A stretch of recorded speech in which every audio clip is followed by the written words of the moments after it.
Williams veers left, pulls up, looking for the lead, and got it. Jalen Williams, 2 seconds to an 11-109. Now SGA probing, piercing, spinning, hanging for the lead, and SGA knocks it down. The Thunder finally get the defensive stop, and SGA puts them in front. I'm Kenrich Williams. You're listening to Topic Thunder.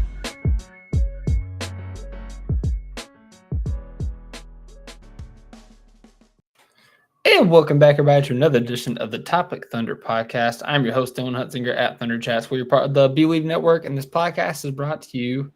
Well, it's brought to you by the NBA champions, the Oklahoma City Thunder. All right, that's who brought it to you. All right, so I am joined by a lovely man. He is Bruce Wayne. He is Batman. He is patrolling the streets of Gotham sometimes, but today he is in, I guess, the Bat Cave. Yeah, he's in the Bat Cave. Ladies and gentlemen, it is the incomparable Alex Roig. I'm in the Bat Kitchen. I'm in the Bat Kitchen. I mean, hey, Bat's got to eat too, man. How you doing, sir? Yeah, Bat's got to eat, man. How you doing on your side, brother? I'm good, man. I'm good. I'm champion. Yep. And we got a victory in Summer League, man. So feeling good about what I. Yeah, we finally got a win, man. Obviously, there was.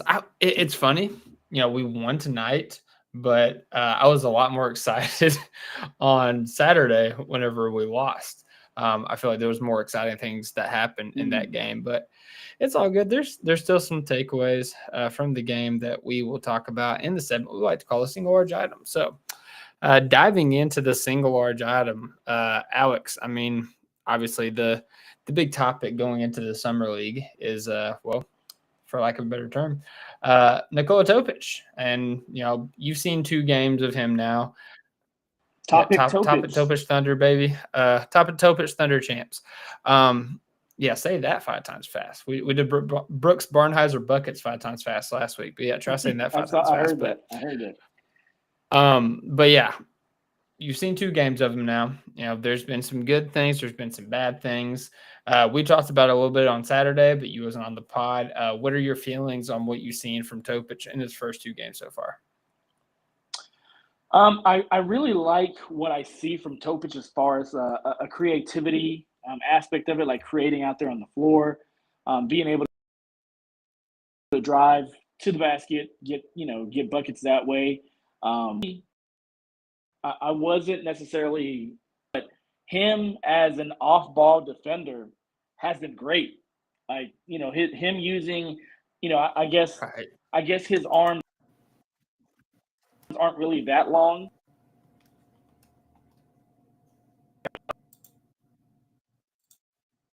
+4, +6.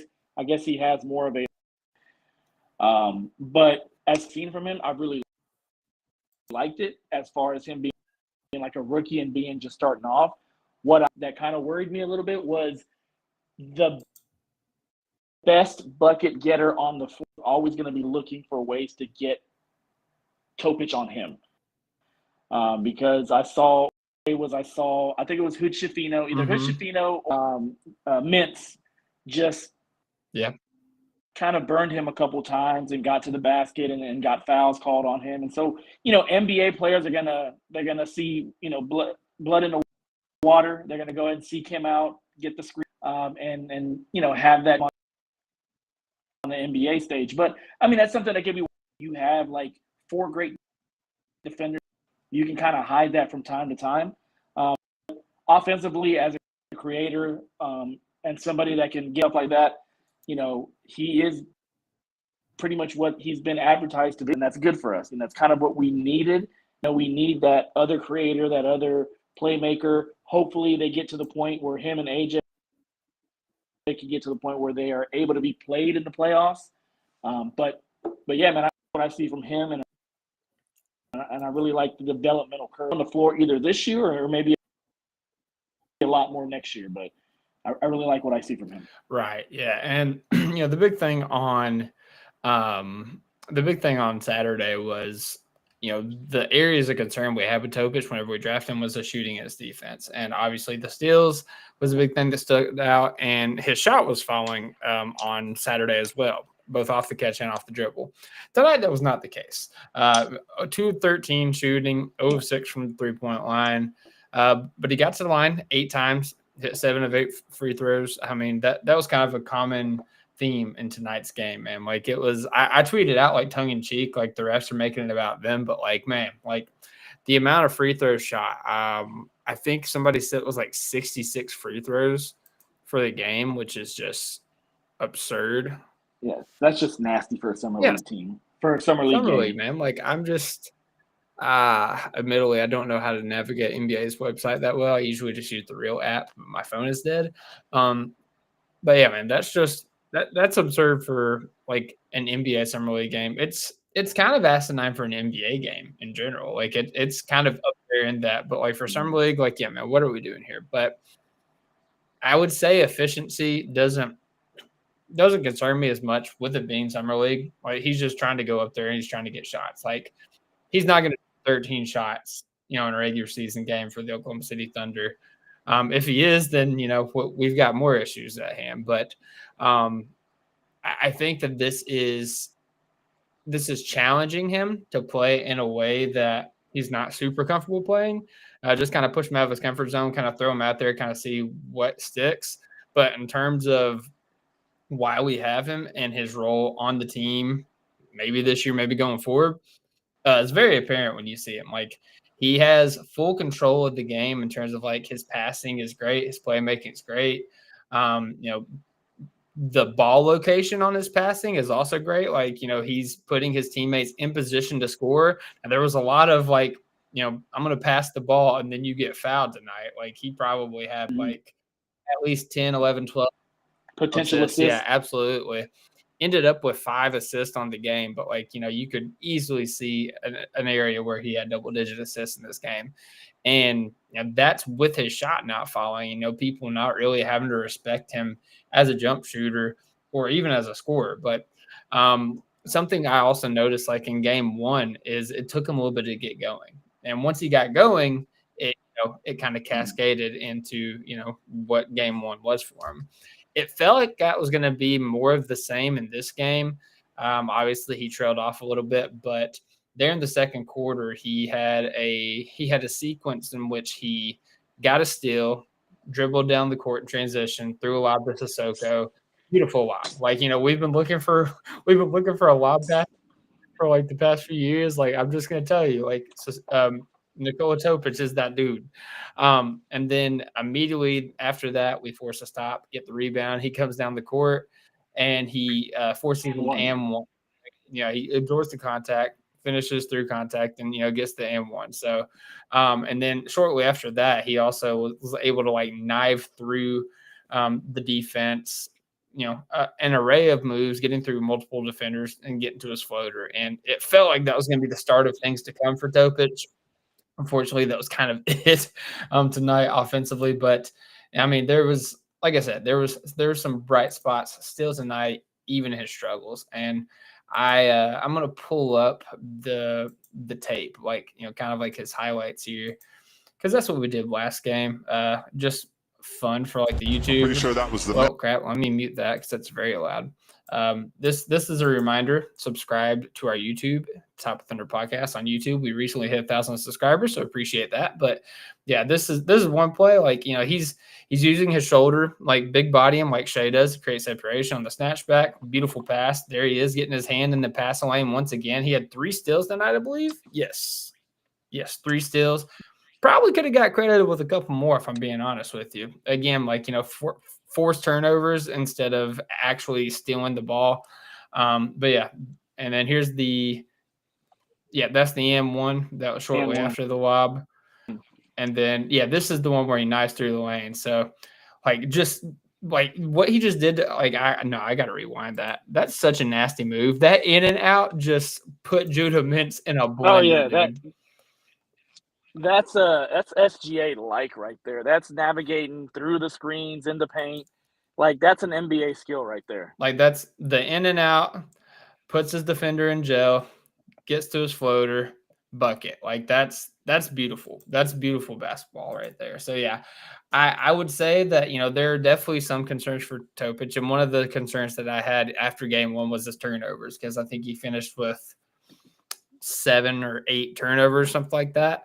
He cut that down tonight. He only had 2 turnovers tonight. So I don't think he's going to be a high turnover player. I think a lot of that was A, first game back after 14 months, B, the high elevation of playing in Utah, kind of adjusting to that, and B and C, like Jalen Wells is just a phenomenal defender. They didn't have a Jalen Wells on him tonight, but passing the ball, he looked a lot more comfortable.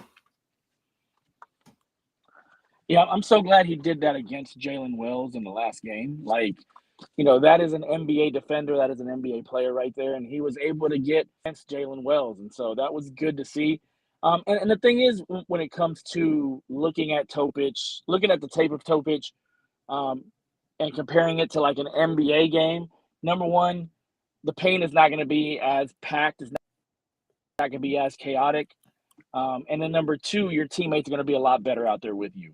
And so as far as having, lane openings and having ways that you can get to the basket, get yours, you're going to have a ton of that. He's going to have a ton of that whenever the NBA.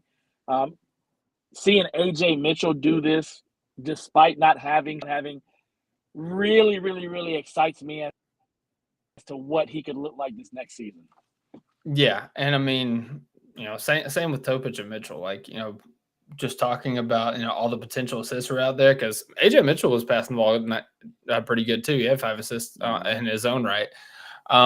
But in terms of them passing the ball, they're gonna have much better players to pass the ball to once they're playing with the Thunder.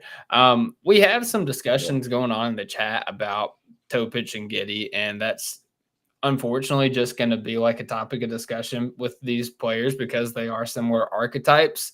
But I mean, and there was a few people that kind of covered why we drafted Topic and let go of Giddey. It's not a good comparison, but also yes, Topic is a similar archetype in terms of him being like a pass first player who struggles defensively, doesn't have a super reliable jump shot, but he's a much more consistent driver of the basketball in terms of getting downhill. He's a better finisher inside. He's more athletic. And it feels like he's more attentive defensively. Like his off-ball steals should tell you that, just right off rip. Yeah. But also, Master Blaster pointed out, Giddey did not want to come off the bench, and Topic will be cheaper and fill his bench guard void. Like Topic is on a rookie contract. Giddey was up for what's he up for now? $30 million on this contract, or did it already come out? Not yet. He hasn't signed it yet. He hasn't signed anything yet. Yeah, Chicago's doing a great job of waiting. The right. for Giddey is not that hot, and so it started off at 30. It's probably going to end up closer to about 21, 22 probably. Even still, that's something that I would much rather pay Alex Caruso for. Yeah. And that's what we did. So, and they asked, Presti asked Giddey, hey, we want to move you to a bench role, be facilitator off the bench, kind of take over second units. And Giddey was I appreciate you being honest with me. I don't want to be a part of that. And that's when, the whole trade request happened. And that's fine. Both parties were in their own right to do so. But, Presti wanted to have that type of player kind of coming off the bench, to lead the second unit. And since it wasn't Giddey, he went to, a guy that many people thought was one of the top 3 players in the draft. And it makes sense. Yeah, no, facts. And Master Blaster says, I trust Sam Presti, and that's enough for me. Right. He's bought at least 5 years of goodwill before you guys start slandering him a little bit more. But yeah. And Presti, we trust, baby. Trust the Presti, man. Yeah, I got my shirt in my closet still. Yep. I need to hang it up. I need to put it in the shadow box now. So Ajay Mitchell, the other guy, you kind of mentioned him. He had he went off on Saturday. Again, kind of like Topic, struggled with efficiency, struggled getting to his shot 3 of 11, 1 of 2 from 3, went to the stripe 9 times, hit all 9 free throws, finished with 16 points, 5 assists, as I mentioned earlier, but he had turnover problems, 5 turnovers. What are you seeing out of AJ Mitchell in your first 2 games, Alex? Oh, man, I'm loving what I'm seeing with him, man. Like, it almost feels like he is too good for Summer League. Like, he's able to get to his spots with ease, automatic paint touches. Everything that we talk about with AJ Mitchell, that much more magnified and that much more, just that much more against this type of talent. We saw that on the NBA stage. We saw that in his first 36 games. What we're seeing now is just adding experience to that and just completely taking advantage of what he's seeing out there, getting to the basket when he wants. I'm to the point now where I'm like, okay, we can kind of stop AJ Mitchell minutes. Like, I'm ready to just have him ready for the NBA. Yeah. I mean, there was a lot of people that I don't know why. A lot of people thought he was going to play like 10 minutes tonight and be done. I'm like, I kind of think that they're going to play at him in at least Topic the rest of the Utah Summer League. So just one more game now. Tomorrow, yeah. Yeah. Is it tomorrow? Dang. Okay. Yeah. So just one more game of the Utah Summer League. That's why I doubt they play. And then maybe rest, at least just Vegas. rest AJ for the Vegas Summer League. They might play Topic. I don't know. I mean, I would like to see more of Topic. And I also kind of said on the last podcast that playing AJ Mitchell next to Topic kind of takes some of the pressure off of Topic as a ball handler, as a facilitator, and, as a guy that's carrying the load offensively. So after 3 games of that, it would be cool to see what Topic can do by himself, kind of leading the team. But yeah, no, I've been very pleased with AJ. I mean, he's still, as we say, an automatic paint touch. Like, he's getting to the rim, he's getting to the lane whenever he wants. He had some really nice finishes inside tonight, and his three's been hitting as well. I would it leads to an interesting question in terms of like what we're going to do in the regular season, because obviously AJ signed his extension. He got a contract like an NBA contract, and Topic is a guy that we invested like pretty high draft capital on last year, and in terms of a first round pick. And there's not a lot of spots like on this team. Like we had one of the deepest teams in the league last year, and we won the championship. And we're bringing back everybody that was on that team except Dylan Jones. And so like the battle for minutes is going to be crazy. And yeah, there's some older guys like Kenrich Williams, Alex Cruz. So I'm sure they're going to load manage Chet and Isaiah Hartenstein a little bit, especially with Sorber coming into play. We're not even talking about Thomas Sorber in this scenario, but as we said, there's like Presti wants to have somebody kind of be that facilitator, kind of be the guy that runs the second unit. And it's kind of been Dub just kind of like staggering with Shea, and I'm sure they'll still probably lean on that. But even taking pressure off of Dub's plate, Topic and AJ Mitchell kind of feel like one of those guys could step up and fill that void. I kind of wanted to talk to you. I think we've discussed before, like you're a big like pros and cons guy. So what are your pros and cons for? Let's start with AJ Mitchell. That's who we're talking about right now. What's your pros and cons for AJ Mitchell as that, filling in that role as the sixth man? I don't see too many cons with that, because the thing about AJ Mitchell is like he can score at the NBA level. Mm-hmm. Like we've seen that before, and so him coming in and putting pressure on the defense will just open up even more the things that he can do as far as like playmaking, as far as getting assists, as far as getting guys open. If he's out there scoring 10 to 12 points a game, like that puts that much more pressure on that defense, especially if it's a bench. Not necessarily just looking at like starter defense. If you're talking about a bench defense, like it puts that much more pressure on them, and that's what you want with a leader like AJ, like Topic. Like you want to see that pressure put on the defense. Those paint touches, those driving to the basket. And then the ability to make time to keep the defense honest. We've seen AJ do that. We've seen him do that in Summer League. We've seen him do that during the regular season. And so I don't think there's any cons per se when it comes to AJ Mitchell. Defensively, he's stout enough, he's good enough to stay out there on the floor. That's the reason why he got time last year, is because defensively he's not a minus. He's not going to be picked on too much.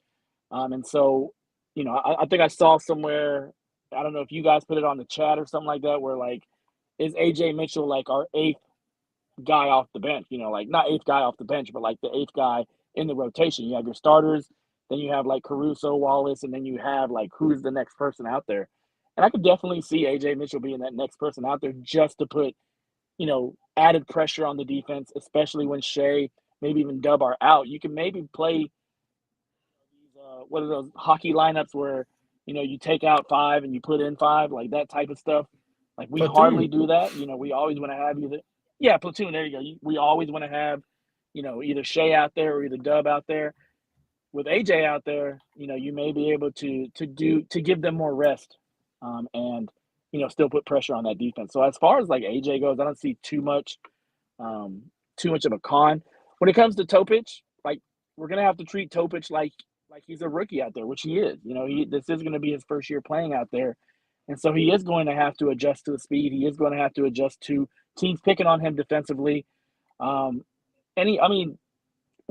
you be disappointed if he got some G League experience this upcoming season? See, I was going to ask you about that because I was kind of like going back in my head, and outside of Ousmane Dieng, who was always going to be a project, I can't remember a first-round pick like in the Presti, or not the Presti era. Obviously, it's all in the Presti era, but like in the rebuild era, I can't remember a first-round pick that's like gone to the G League for.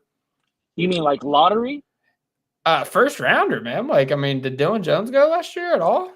Poku? Oh, Dylan Jones? I don't care about Poku. I know. I know you don't care, but Poku, Dylan Jones. Yeah. I'm pretty sure Sorber's going to go to the G League a little bit. I couldn't remember if Dylan Jones did or not. Did Baisley go? I didn't even think Baisley went to the G League at all. Yeah, Trey Mann went to the G League for a couple games. I know Trey Mann did. Yeah, you're right. All right, maybe it is a lottery thing then. Yeah, I mean, we're very like in tune with our G League team. Like we love to use them as basically a minor league, like so they do everything the same.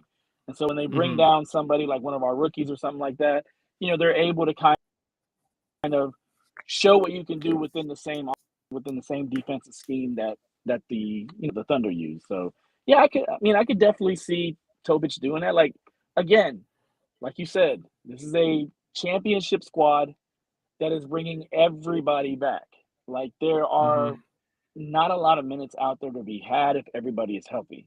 Yeah, you can have some healthy sits, you can have some healthy DMP CDs, but there's not a lot of minutes out there. And so if the Thunder do a great job of taking the G League and using those minutes as developmental minutes. Go ahead and go out there, dominate, and then we'll bring you back up for this road trip over here where we know we're going to sit a couple people during that road trip or whatever. Like I could see that happening to Topic, or I could see Topic going out there and just earning his minutes, man. Yep. I mean, that's a possibility also. Yeah, it's definitely not impossible. I would definitely say that first part of the season, I could definitely see like Topic getting a lot of run because that's what Mark likes to do. He likes to play the young guys early on the season before the G League season gets started while he has them out there. And it's maddening to a lot of fans. They're like, man, why is Dylan Jones out there? Like, put somebody else in there.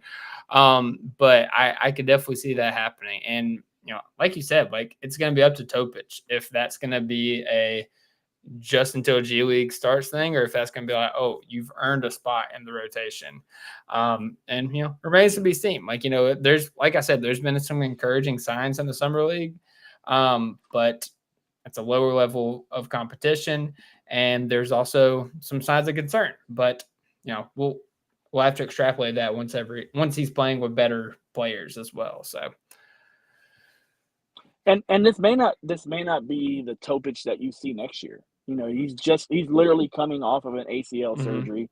One of the things that I noticed is that he's not wearing a sleeve or anything on his knee. Usually when guys come back, they either have a brace or they have a sleeve on the knee. He's not wearing anything on the knee. So, he's still recovering from that injury. He's still learning how to play with the post recovery from that injury. So, from everything that I've heard, this is like his first time really doing like competitive 5-on-5 out there. And so he's trying to get his land legs also. Like he's trying to get his wind out there. Like you said, there are times that it looks like he's a little bit fatigued and he's playing like a little bit fatigued. And, maybe we give him a little bit of a rest tomorrow. And then when Las Vegas starts, maybe he has a little bit more of his land legs on him and he can go ahead and show a little bit more. But, we need to kind of understand that also. Take the good and enjoy the good, but also realize that this is his first competition, competitive 5-on-5, since coming into the league. And so it's going to take time. Yeah, and also like Topic wasn't a guy that you're just like surefire bring in and he's supposed to like just dominate on the NBA level. Like he's a project as well. He's a higher level project than guys like Poku or Ousmane Dieng, in terms of like the pedigree that they had going into it before his injury into the draft. But he's still a project. Like he's still a multi-year guy. So don't be shocked if he's not, just contributing, putting in numbers, like, a mainstay on the roster or the rotation this season. Because that was, even if he didn't have that injury, that probably, or even if he didn't miss the entire season last year because of that injury, that probably wasn't going to be the plan anyway. So, it's easy to get like, sucked up into the Thunder are the champions and they still have this guy that's going to be coming back next year. And, we play into it too, a little bit just because of like the hype and the jokes and whatever. But we got this demon on the bench. Yeah. I called him a demon, like, whenever he had that like stretch in the second quarter, and Chelsea is like, he's derpy. So I'm gonna start calling him the derpy demon. I'm like, all right, that's rude, Chelsea. Stop it. But yeah, the double D. Yeah, no, absolutely. But no, I've enjoyed Topic and AJ's minutes. Hopefully let's see a more complete performance out of both of them in the next game, just to like leave like a really good taste in our mouths in terms of like, where we leave that pairing before we lose them. And I just gotta say, Alex, after those two guys, like if they decide to sit AJ and Nikola Topic in the Vegas Summer League, it's gonna be ugly, brother. Rough. Yeah, it's gonna be bad. Like, Barnheiser is definitely a guy that other players to kind of get him shots and get him. And I would love to see Barnheiser with the NBA squad a couple games just to see, how he goes out there as a role player. But Barnheiser to be your third best player out there on the floor, third or fourth best player, you're gonna be struggling. If you ask him to be your first or your best player out there, he had a bad, he had a game where statistically isn't that great if you look at the plus minus category. And so he's going to be one of those players that he's going to have statistically it looks bad, but his energy,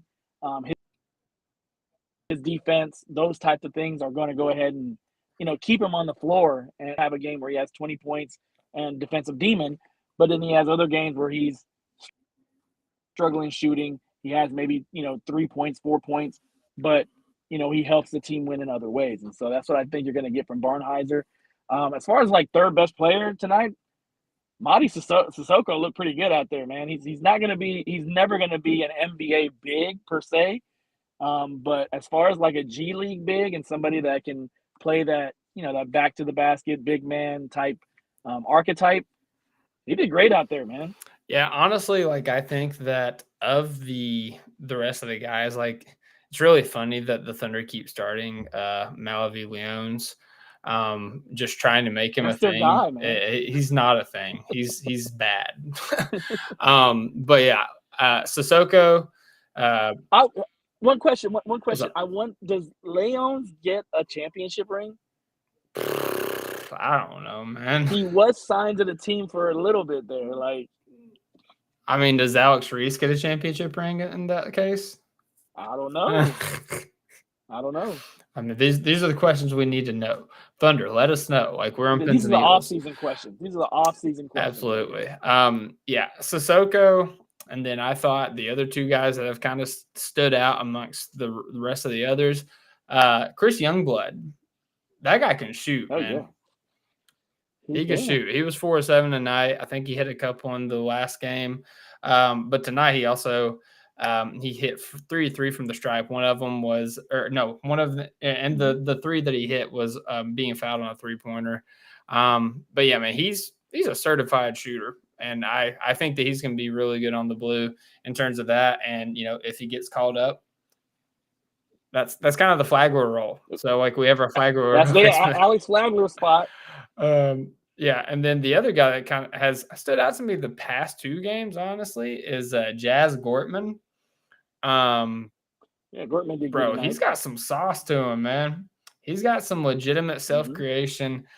He had a couple plays where he was he had one, it was like in true Lou Dort fashion. Like, he was just dribbling the air out of the ball. It's like, pass the ball to Topic, man. Like, what are you doing? Yeah. And I mean, he took like the entire team all the way down to the lane and finished high off the glass. And I'm just like, all right, Jazz, I see you.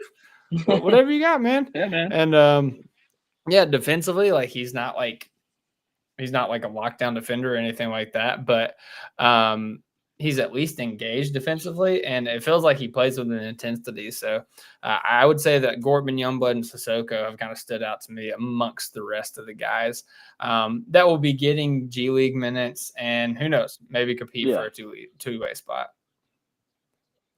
Yeah, definitely. Like them, and like we have a lot more guys on the bench that haven't played at all in Utah yet. So you guys like what's his name? Peyton Sanford. You have him. You have the big man. What's his name? Lehigh or Lehigh? Victor Lockheed. Lockheed. Yeah. A lot of people have said, I can't believe they got him on their team. And so I would love to see him play. And then Brandon Carlson hasn't played. What's going on? I don't know, man. It's Brandon Carlson Day. I was really expecting the contract to be announced today. Take your day off. Take your day off, but yeah. I mean, I guess that's why he's not playing, is because he wants a standard contract or something. But yeah, I don't know, man. That's very weird. But yeah, shout out Maxwell Baumbach, No Ceilings fam, friend of the pod. He had, I think Dolan tweeted it out. He had Victor Lockheed. I don't know how you say his name, but he had him late first round, late 20s on his board. So. I would definitely like to see him. I'm intrigued at that point because Maxwell knows his stuff. Maxwell has a series called No Stone Unturned, in which he locks in on the deeper prospects in college basketball. So if he likes him, then we should like him. Worth noting, Dukas didn't play tonight. He hit 2 threes in the first game and did in 8 minutes, by the way, and did not play a single minute tonight. So I don't know if that's like a veteran rest day for him or something, but. Yeah, that's weird. So that's an NBA champion right there. NBA champion Dookie right there. But yeah, in terms of the rest of what happened, the air in this matchup kind of got taken out whenever it was announced VJ Edgecombe wasn't going to play tonight. Yeah, come on. Yeah, it would have been really nice to see him. It would have added another element to the game. It would have made it more exciting. Maybe they wouldn't have called a million fouls. Who knows? But yeah, otherwise, there wasn't much to write home about this game. Judah Mintz, Joe and Hushafino, they did their thing. Shout out to them. And yeah, that was pretty much it. But yeah, as Alex said, man, we're back at it again tomorrow. We got another game against the Jazz tomorrow, right? The Jazz. Okay. Yeah. The hosting team. Maybe we'll see Cody Williams, man. We didn't see him in the first game. I don't know if he's playing. Yeah, he played first game. Oh, he did? Ooh. Yeah. He had I think he had 13 points or something like that. Oh, that ain't bad. Well, okay. Who was it? I think it was Rafael Barlow said that the stat sheet is a lot kinder than the eye test for Cody Williams. That boy just needs some meat on his bones, man. He needs to get into the weight room. We know all about that in OKC we've had some players like that. So Malavi Leones also needs some meat on his bones. So but yeah, we will you leave that 25-year-old man alone. I know, right? Hey, if anything exciting happens tomorrow in the Jazz game, we'll come back tomorrow and talk about it. But if not, we will be back on Friday. We're going to try to get back to our Tuesday, Friday schedule for potting twice a week. Tuesday, we already have a guest lined up. shout out to my guy Stephen Gillespie of the No Ceilings fam. He's going to join us and talk about what he has seen from the Summer League for the Thunder, for the league, and help us kind of preview, what to be looking for some of these guys, and not even just the rookies, but some of the guys that they've evaluated the past couple of years as well. So with that being said, Alex, they know their stuff, man. No, absolutely. We love the No Ceilings guys, and we will keep going back to that well until it dries up. And let me tell you, it's not drying up anytime soon. Nope. It's getting more full every year. Yeah. But Alex, it was great to see you, champ. All the people in the chat, appreciate you guys tapping in. Appreciate everybody for, I don't want it to go overstated. We thank you guys so much for getting us to 1,000 subscribers. It's been a long time coming. We've been grinding so hard on this, and we definitely appreciate your all support. Don't stop subscribing just because we hit 1K. Let's keep building that thing up. And like the video if you haven't already. Comment down below who you think should get the bench initiator role between Topic and Ajay Mitchell, and subscribe to the channel. Hit the notification bell so you miss out when we go live. And as we said, try to be back tomorrow. If not, we'll be back Friday. But either way, y'all have a great night. God bless. Hoop when you can. And as always, Thunder.